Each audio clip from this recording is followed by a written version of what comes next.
how unique music happens is three, I wouldn't really call them stages because they happen at the same time. But just for clarity's sake, let me explain in stages, all right? So first is vision.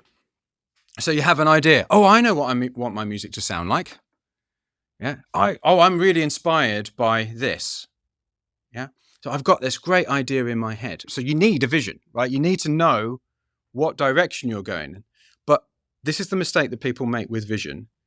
Knowing what direction you're going in is not the same as attempting to hit a fixed point of the idea in your head. Right. I want everyone to close your eyes. I want everyone to imagine sprouting wings out of your back. Okay. Imagine nice, maybe feathery white wings, right? And then flapping them and raising off the ground. Just imagine that. Okay. Now flying to the moon. Okay. I can imagine that. Now I want you to do it. Come on. What are you doing? So you can have a vision, but making it happen is an entirely different matter. I can imagine all kinds of things. Doesn't mean I can make them happen. Yeah. So when people go, oh, I've got this really great idea. I just wish, why can't I get it to come out of the speakers? Because it's an idea.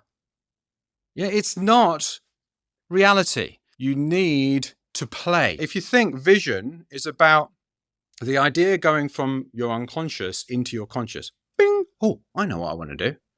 Yeah. Then when you actually make music, when you play, you're taking that idea from inside your head and putting it into reality. So it's going from internal to external. Yeah. And that from internal to external is actually a convergent process. So as we just, if you did that little visualization with me, we can imagine infinite things that don't exist. It's infinite, the number. There isn't an end to what we can imagine. Whereas the things that do exist, that are in our reality, that are external to us, are finite. So in other words, by creating things, we're actually reducing the number of things that we realize that we can do.